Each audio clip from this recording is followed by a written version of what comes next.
I nervously checked my reflection in the rearview mirror for what felt like the 100th time, adjusting my hair and straightening my shirt. Tonight was the night I'd finally meet Sarah, the girl I'd been chatting with on Tinder for weeks. Excitement mixed with a healthy dose of anxiety coursed through my veins as I pulled into the dimly lit parking lot of the cafe where we'd agreed to meet. As I stepped out of my car, I scanned the area, looking for a sign of her familiar face.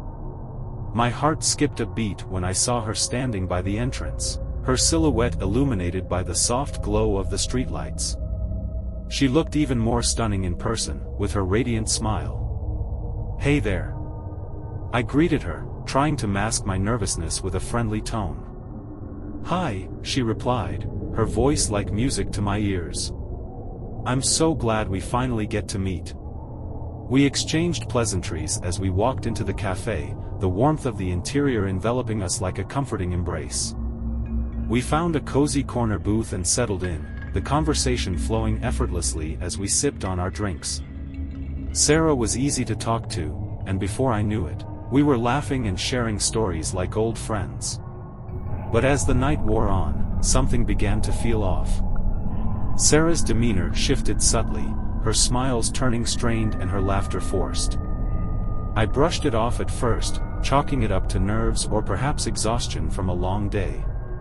But as I looked closer, I noticed a flicker of something dark behind her eyes. I tried to steer the conversation back to lighter topics, but Sarah seemed intent on delving into darker territory. She spoke of her past relationships with a bitterness that made me uncomfortable, detailing betrayals and heartbreaks with a cold detachment. Feeling a knot forming in my stomach, I suggested we call it a night, citing an early morning appointment as an excuse to leave.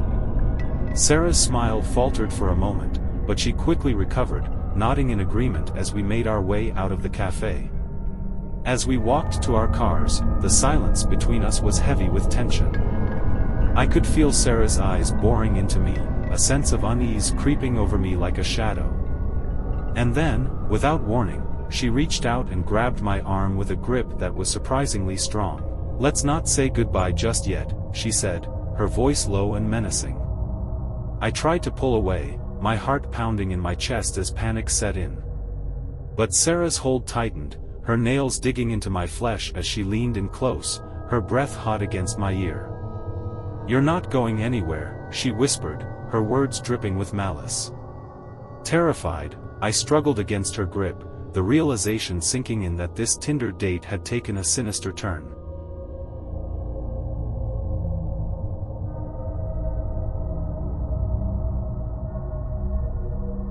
The moment I swiped right and matched with Jessica on Tinder, I felt a surge of excitement mixed with nervous anticipation. Her profile boasted charming wit and captivating photos, and our conversations were filled with effortless banter. So, when she suggested meeting at a secluded cabin in the woods for our first date, I didn't hesitate to agree. Little did I know, it would be a decision I'd come to regret deeply. As I navigated the winding forest roads, the dense canopy overhead blocked out the moonlight, casting eerie shadows that seemed to dance around me. My unease grew with each passing mile, but I pushed aside my apprehension, telling myself it was just pre-date jitters. Finally, I arrived at the cabin, a rustic structure nestled deep within the woods. Jessica was waiting outside, her smile radiant in the dim glow of the porch light. Despite my lingering doubts, her charm was undeniable, and I found myself drawn to her magnetic presence. The evening started innocently enough, with glasses of wine and light-hearted conversation by the crackling fire. But as the night wore on, Jessica's demeanor shifted, her laughter taking on a hollow edge that sent a chill down my spine. As the fire burned low, she suggested exploring the woods together, claiming there was something she wanted to show me. Reluctantly, I agreed, the darkness outside feeling suffocating as we ventured into the unknown. With each step, the woods seemed to grow denser, the trees looming ominously overhead like silent sentinels. My heart raced with a primal fear I couldn't shake, but I pressed on, unable to defy Jessica's magnetic pull. Suddenly, she stopped short, her gaze fixated on something in the distance. Following her line of sight, I saw it, a dilapidated cabin, its weathered walls barely visible in the darkness. "There it is," Jessica whispered, her voice barely above a whisper. "The place where it all began." Confusion gnawed at my mind as she led me towards the decrepit structure, my instinct screaming at me to turn and run. But I couldn't bring myself to defy her, trapped in her spell like a moth drawn to a flame. As we approached the cabin, a sense of dread washed over me, the air thick with an unnameable malevolence. Jessica pushed open the creaking door, revealing a scene straight from a nightmare. Inside, the walls were adorned with strange symbols, the air heavy with the stench of decay. In the center of the room lay a circle of candles, their flickering flames casting eerie shadows on the walls. And then, I saw it, a figure hunched over in the corner, its twisted form shrouded in darkness. My blood ran cold as Jessica approached, a wicked smile playing across her lips. "Meet my friend," she whispered, her voice dripping with malice. "The one who's been waiting for you." With a gut-wrenching sense of horror, I realized too late the true nature of my Tinder date. And as the figure stirred to life, its eyes glowing with unholy hunger, I knew that I was doomed to become the latest victim in a twisted game of love and sacrifice.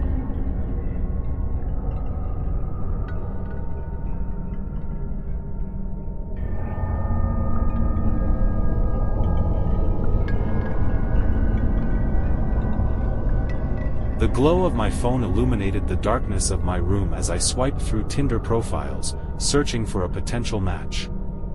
That's when I stumbled upon Emily's profile, a striking brunette with a captivating smile and an adventurous spirit. We hit it off immediately, exchanging witty messages that left me eagerly anticipating our first date. When Emily suggested meeting at an old, abandoned mansion on the outskirts of town, I couldn't resist the allure of adventure. Despite the warning bells ringing in the back of my mind, I agreed, telling myself it would make for a thrilling evening. As I approached the mansion, a chill crept up my spine, the looming silhouette of the derelict building casting a sense of foreboding over me. But I pushed aside my apprehension, focusing instead on the excitement of meeting Emily. She was waiting for me at the entrance, her smile sending a flutter of butterflies through my stomach. Dressed in a flowing dress that seemed to glow in the moonlight, she looked like something out of a dream. Ignoring the creeping sense of unease, I followed her inside the mansion, the musty air thick with the weight of history. The interior was a maze of crumbling corridors and decaying furniture, the walls adorned with faded portraits that seemed to watch our every move. Emily led me deeper into the heart of the mansion, her laughter echoing through the empty halls like a haunting melody. But as the night wore on, I began to notice something off about Emily, a darkness lurking behind her radiant smile, a glint of madness in her eyes. I tried to shake off the feeling, telling myself it was just my imagination running wild in the eerie surroundings. As we explored the mansion together, Emily's behavior grew increasingly erratic, her laughter turning manic as she led me through forgotten rooms and hidden passageways. And then, we stumbled upon a door that seemed to beckon to us, its ancient wood groaning in protest as Emily pushed it open. What lay beyond was a nightmare come to life, a room bathed in flickering candlelight, the walls adorned with sinister symbols and arcane sigils. My heart pounded in my chest as Emily turned to me, her smile now twisted into a malevolent grin. "Welcome to my sanctuary," she whispered, her voice sending shivers down my spine. "You're just in time for the ritual." Panic surged through me as I realized the truth. Emily was no ordinary girl from Tinder, but a dark force beyond comprehension, luring unsuspecting victims into her web of madness. With horror, I watched as she began to chant in a language I couldn't understand, her words echoing through the room like a curse. Terrified, I tried to flee, but the doors had vanished, leaving me trapped in Emily's sinister domain. And as the candles burned low and the shadows danced around us, I knew that I was doomed to become another victim of the Tinder date from hell.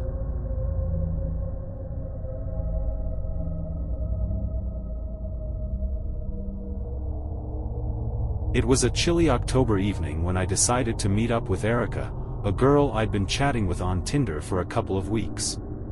We'd hit it off well enough, and she seemed nice from our conversations. We agreed to meet at a quaint little cafe downtown. As I walked into the cafe, I scanned the room nervously, looking for Erica's familiar face. Finally, I spotted her sitting at a table near the window, her smile wide and welcoming. I felt a wave of relief wash over me as I approached her. "Hey, Erica, it's great to finally meet you," I said, trying to sound confident despite my nerves. She smiled warmly, gesturing for me to take a seat. The conversation flowed easily as we talked about our interests, our jobs, and our lives. Erica was charming and witty, and I found myself relaxing in her company. But as the evening progressed, I couldn't shake the feeling that something was off about Erica. There was a darkness lurking behind her bright smile, a hint of something sinister in the way she spoke. I brushed it off at first, telling myself I was just being paranoid. But then she started asking strange questions, about my fears, my deepest secrets, things I'd never told anyone before. I tried to laugh it off, but her intensity was unsettling. As the night wore on, I began to feel increasingly uneasy. Erica's gaze seemed to linger on me for too long, her smile stretching unnaturally wide. And then, she suggested we take a walk in the nearby park. Despite my growing sense of unease, I agreed, hoping that some fresh air would help clear my head. But as we strolled through the darkened paths of the park, I realized just how isolated we were. Suddenly, Erica stopped short, her eyes glinting in the moonlight. "I have a confession to make," she said, her voice low and husky. I froze, my heart pounding in my chest. "What is it?" I asked, my voice barely above a whisper. She leaned in close, her breath hot against my ear. "I'm not who you think I am," she whispered. Before I could react, she shoved me to the ground, her strength surprising for someone so petite. I scrambled to my feet, my heart racing as I backed away from her. "What do you want from me?" I stammered, my voice trembling with fear. Erica's smile twisted into a malicious grin. "Your soul," she whispered, her eyes glinting with a madness that sent terror coursing through my veins. With a scream, I turned and ran, the sound of Erica's laughter echoing in my ears. I didn't stop until I reached the safety of my apartment, my mind reeling with the horror of what had just happened. From that day on, I swore off Tinder for good, haunted by the memory of the terrifying date that had almost cost me everything.